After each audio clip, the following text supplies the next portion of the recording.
함께 나눌 말씀의 제목은 안식으로의 초대입니다. 여러분은 어떤 유형의 사람입니까? 모든 일에 전력 투구하는 사람입니까? 아니면 부족해도 여유를 누리는 사람입니까? 전력 투구하는 사람은요, 되게 끈덕지고 악착같이 분투하는 특징이 있습니다. 그리고 혼합된 자만심과 완벽주의와 자신만만함이 있어서 자수성가했다, 생활력이 강하다, 정력이 넘친다, 몽상가다, 혁명을 일구는 자다, 큰손이다, 경쟁의식이 강하다 등등으로 불립니다.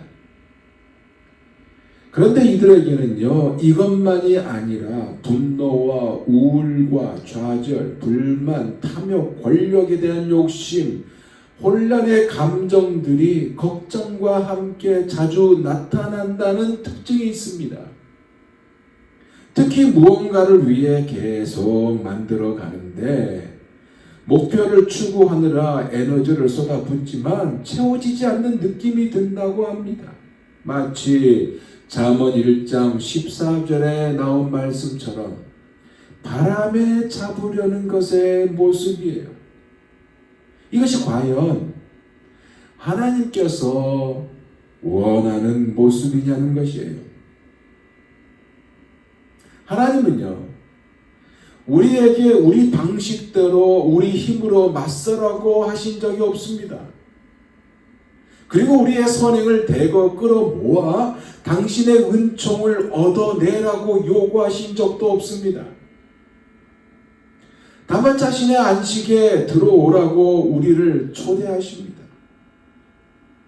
제가 안식이라는 단어를 사용했습니다. 아시다시피 이 안식이라는 이 용어는요, 우리의 용어가 아니에요. 본질상 유대인 고유의 것이에요. 바리새인들이요, 회당에서 가르치시는 예수님이 안식일에 잘못된 일을 행하는지 고소할 트집이 없는지를 엿보고 있었습니다. 그때 예수님이 의도적으로 사건을 일으키잖아요. 회당 가운데 오른손이 오그라든 사람이 있었는데요, 그 사람에게 일어나 앞으로 나오라고 했습니다. 그리고 예수님이 안식일에 고소할 일을 찾기 위해 엿보고 있던 바리새인들에게 이런 질문을 해요. 내가 너에게 묻는데 안식일에 선한 일을 하는 것과 악한 일을 하는 것 중 어느 것이 옳으냐? 사람을 살리는 것과 죽이는 것 중 어느 것이 옳으냐? 그들의 속마음을 보신 거죠. 그래서 그들의 속마음을 보신 예수님이 질문하자 그들은 정말로 진퇴양난에 빠졌습니다. 아무런 대답을 할 수가 없었어요. 예수님은 바리새인들을 둘러보신 후에 오른손이 오그라든 사람을 고쳐주셨습니다. 병을 고치는 것은 금지 목록에 포함되지 않았지만 바리새인들은 병을 고치는 것도 안식일에 일했다고 확대 해석했습니다. 그들은 화가 나서 예수님을 어떻게 해야 할지 서로 의논했습니다. 화가 난 이유가 뭐예요? 안식일을 어겼기 때문입니다. 그들이 만든 종교적 규칙을 어긴 것 때문에 그들은 분노했어요.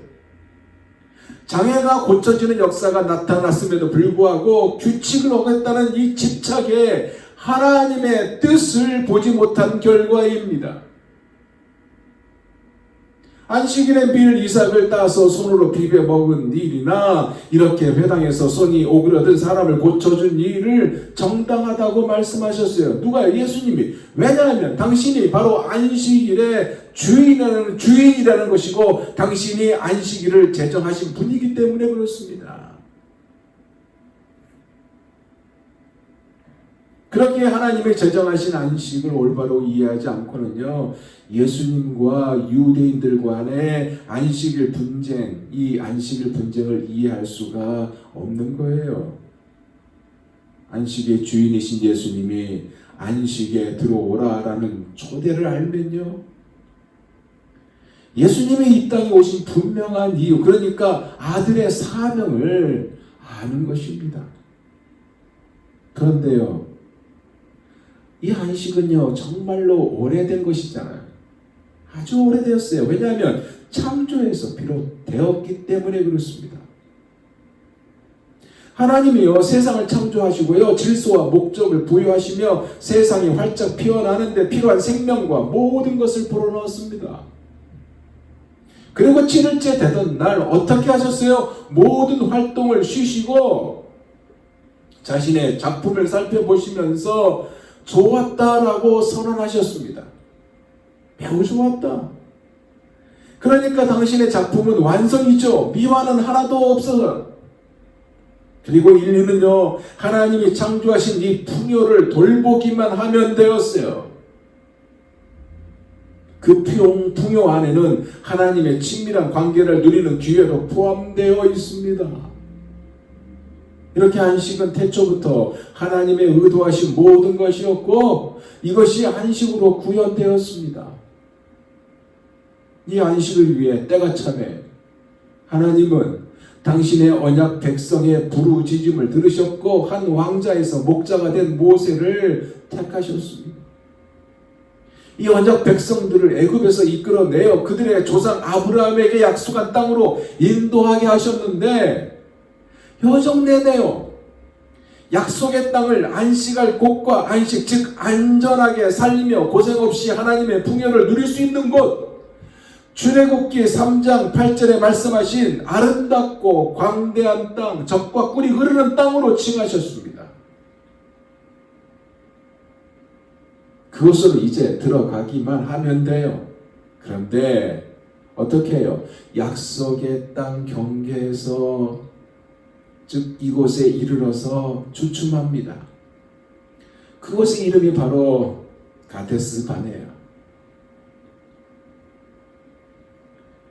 요새화된 성들로서 기골이 장대하고 무서운 사람들이 살고 있었던 그곳으로 들어가기에 앞서 멈춘 이 가데스 바네아에서 정탐꾼 12명을 보내 40일 동안 그곳을 정탐하게 합니다.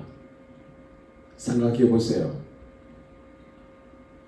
여기까지 오는 동안 참으로 많은 일들을 겪었습니다. 안 그래요? 많이 그렇지. 수십만 명의 어른들과 아이들 그리고 가축들이 아무런 먹을 물도 음식도 없는 광야를 지나 이 가나안 접경까지 이른 것은 참으로 기적 같은 일이었습니다. 안 그래요?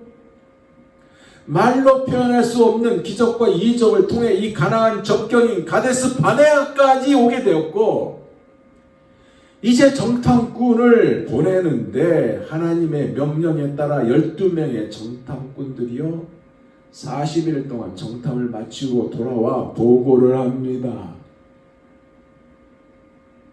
정찰대원 2명은 우리가 곧 올라가서 그 땅을 취하자 능히 이기리라 라고 선포를 합니다. 하지만 다수인 10명은 불평을 쏟아내요.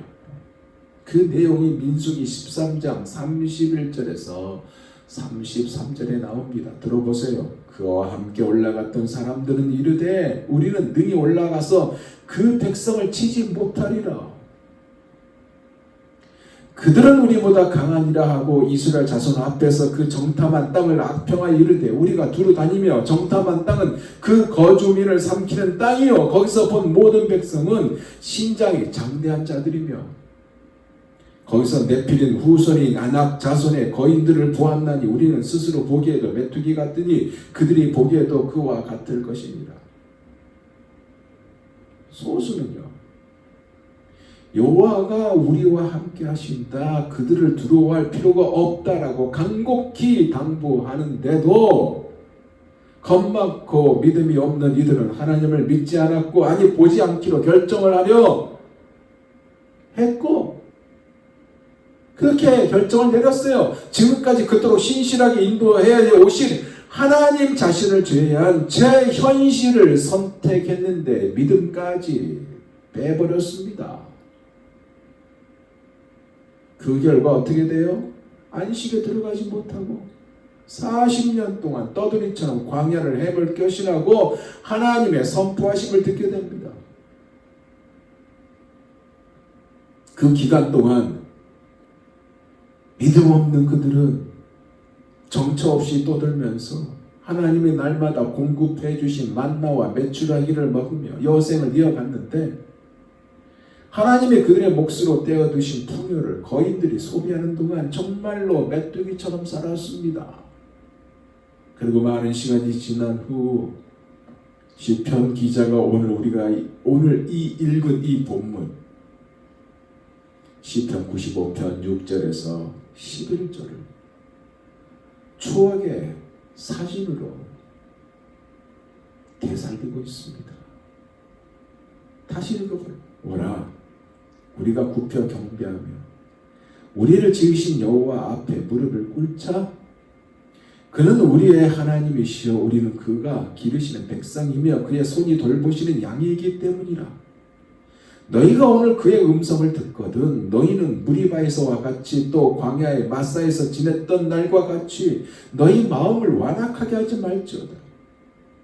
그때에 너희 조상들이 내가 행한 일을 보고서도 나를 시험하고 조사하였도다. 내가 40년 동안 그 세대로 말미암아 근심하여 이르기를 그들은 마음이 미혹된 백성이라 내 길을 알지 못한다 하였도다. 그러므로 내가 노하여 맹세하기를 그들은 내 안식에 들어오지 못하리라 하였도다. 하나님이요 무리바와 마사라는 이 지명까지 꺼냈습니다. 이곳이 어떤 곳이에요? 이것은 말실 물이 없다고 모세를 원망하고 하나님을 원망했던 장소입니다. 하나님이 모세로 하여금 반석에서 물이 나오게 하여 갈증과 목마름 가운데 있는 이들을 마시게 해준 곳이에요. 무슨 얘기예요? 자신의 본질, 신앙의 현주소가 아주 극명하게 드러나는 장소이고 하나님의 구원이 나타나는 장소입니다. 하나님의 말씀대로 1세대는 다 죽었어요. 그리고 믿음 없는 옛 세대들이 죽은 후에 이스라엘은 다시 약속의 땅 경계에서 같은 엄숙한 경고를 듣게 됩니다.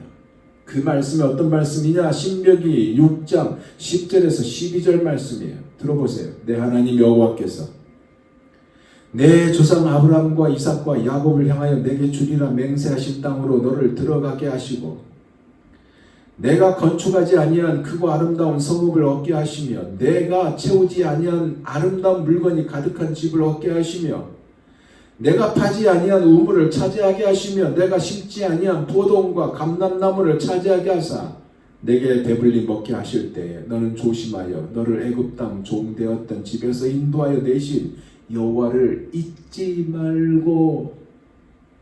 핵심이 무엇이에요? 하나님을 잊지 말라는 것입니다. 그러면 니들이 정말로 하나님을 잊지 않고 하나님을 찾았습니까? 안 찾았어요. 그리고 잊었습니다. 정복하여 정착한 뒤에 안일에 빠졌고 어느새 하나님을 신뢰하지 않았으며 하나님만을 예배하지 않았고 하나님께 순종하지도 않았어요. 그 결과 약속의 땅에 살기는 했지만 한 번도 제대로 안식에 들어가지 못했습니다. 무슨 얘기예요? 하나님이 당부하시고 경고하시고 간청까지 하였어도 소용이 없었다는 말입니다. 이들을 향해 에레미야 선지자가 이렇게 통탄해요. 에레미야서 6장 16절입니다. 들어보세요. 여호와께서 이와 같이 말씀하시되 너희는 길에 서서 보며 옛적 길 곧 선한 길이 어디인지 알아보고 그리로 가라. 너의 심령이 평강을 얻으리라 하나 그들의 대답이 우리는 그리로 가지 않겠노라 하였으며. 여러분, 약속의 땅은요 하나님 당신의 백성을 향한 하나님의 궁극적인 소원의 가시적인 표현입니다. 즉 하나님의 선물이라는 얘기예요. 그런데 그들은 하나님의 선물인 이것을 이해하지 못했습니다.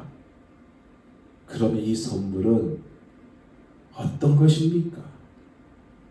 조건을 건 선물이 아니에요. 무조건 약속하신 것입니다. 그리고요 터무니없이요 후했어요. 치러야 할 값도요 전혀 없는 것이었습니다. 중요한 사실은 이것이요 지금 우리가 살고 있다는 이 현재에도 적용이 되고 있다는 거 아닙니까? 이 사실을 히브리서 기자는 히브리서 4장 1절에서 11절에 확실하게 밝히고 있는데 저는 시간 관계상 다 읽지는 않고 2절만 보겠습니다.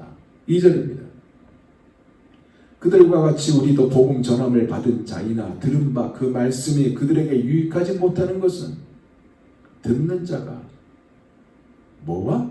믿음과 결부시키지 아니함이라. 약속의 땅과 관련된 역사적 안식을 거론하시면서 이미 우리 앞에 하나님의 안식이 있는데 이 안식이 있는데 안식이 우리 앞에 있지만 이 안식이 저절로 오거나 자동으로 되는 것이 아니라는 사실을 말씀하고 있어요. 따라와야 하는 것이 뭐라고 그래요? 바로 믿음입니다. 예수님을 따르던 많은 이들은요 안식을 지식으로만 알고 있었어요. 그러나 누리지 못했습니다. 여러분 공간에 있는 것과 공간 밖에 있는 것의 차이가 무엇인지 아세요? 공간 밖에는 소음이 있습니다. 날씨가 적용이 돼요. 그러나 공간 안에는요 바깥 모든 것을 막아주는 피난처가 됩니다. 그러니까 안식은요 피난처입니다. 특히 우리가 들어갈 수 있는 피난처입니다. 히브리서 기자가 2절에 말하고 있는 핵심이 바로 이 이야기입니다. 그러기에 하나님을 불신함으로 가데스 바네아에서 들어가지 못한 그들처럼 되지 말자는 것이에요. 그들이 주춤했던 이유가 믿음이 없었기 때문에 하나님을 불신했기 때문이거든요. 혹시 하나님을 불신하는 이것이 지금도 적용이 돼요. 우리가 안식을 누리지 못하고 들어가지 못하도록 위협하고 있지는 않습니까? 즉 거인들의 도전에 부딪히는 모습 그대로 나타내고 있지 않느냐는 얘기예요. 그것이 뭐겠어요? 자식일 수도 있고요. 그것이 직장일 수도 있고요. 그것이 건강일 수도 있고요. 다양한 것들로 부딪히는데 불신한 자와 같이 연출한다면, 그러한 모습을 연출한다면 그때 그들과 동일한 자들이 되는 것입니다. 여러분, 불신하는 자와 믿는 자의 차이가 무엇이에요? 불신하는 자들은 거기서 본 모든 백성은 신장이 참대하다. 우리 스스로 생각하기를 우리는 메뚜기다. 그들도 그렇게 생각할 것이다. 이거 아닙니까? 믿는 자는요, 여호와는 우리와 함께 하신다. 그들을 두려워하지 말라. 이겁니다. 왜일까요? 불신을 나타내는 한 가지 표시가 있는데요, 그것은 삶의 도전을 하나님의 약속이 아니라 자신의 능력에 비추어 가늠하는 성향으로 보는 것입니다. 그래서 자기 의존이 강할 수밖에 없어요. 말로만 신뢰하지 실제로 하나님을 신뢰하지 않습니다. 그래서 전력투구하는 자의 모습을 보입니다. 저는요, 전력투구를 나쁘다고 보지 않습니다. 당연히 열심히 해야 하죠. 하지만 하나님을 신뢰하지 않는 것은 그만두어야 한다는 것입니다. 그러면 우리의 자세는 무엇이 되어야 할까요? 하나님 당신 보시기에 가장 좋은 것을 당신의 때에 공급해 주실 것을 믿는 것입니다. 그래서 조바심할 필요도 없습니다. 그런데 이것이요, 저절로 생기는 것이 아니에요. 필수는요, 의지가 따라와야 하는데, 즉 의지적으로 믿음을 구사해야 한다는 말입니다. 그랬을 때 믿음은 실상과 증거가 같이 동반됩니다. 여기에는 이성을 무시하지 않고요, 이성에 의존하지도 않고요, 하나님을 신뢰하겠다는 선택을 하는 것입니다. 즉 들었으면 믿어야 한다는 것이에요. 들음은 믿음과 함께 안식에 거하게 합니다.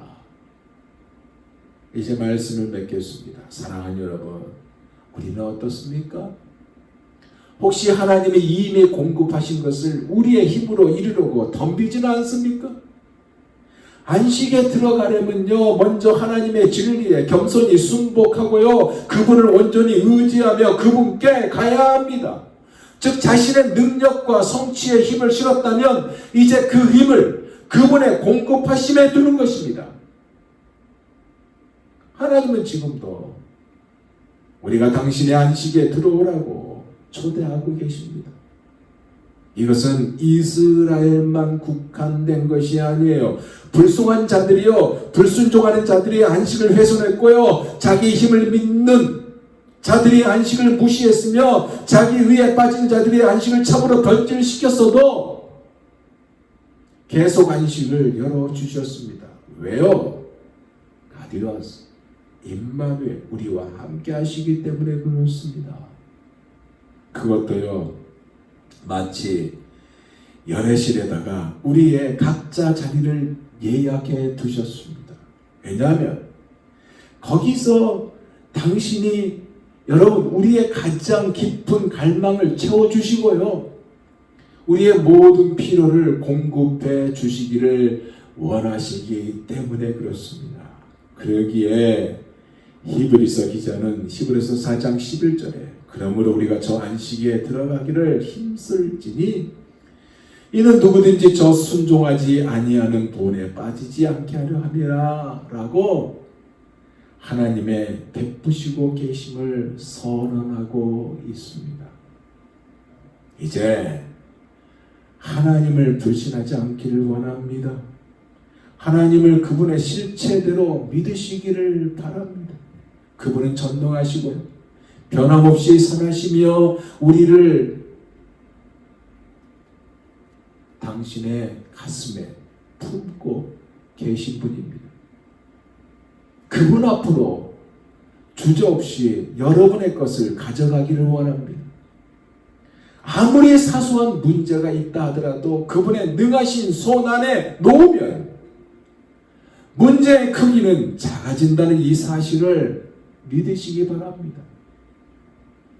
이것이 하나님의 안식으로 들어가는 것입니다. 이 안식은 믿음이라는 열쇠를 꼭 들고 가는 것입니다. 예수 그리스도, 우리 주님은 우리에게, 아니 여러분에게, 아니 나에게 이 안식을 주시려고 이 땅에 오셨고, 그리고 십자가에 달려 돌아가셨고 사흘 만에 부활하셨습니다. 예수 그리스도 안에서 누리는 안식만이 최고의 안식입니다. 이 초대를 받았습니까? 그리고 누리고 계십니까? 믿음이란 열쇠를 가지고 계십니까? 기도하겠습니다.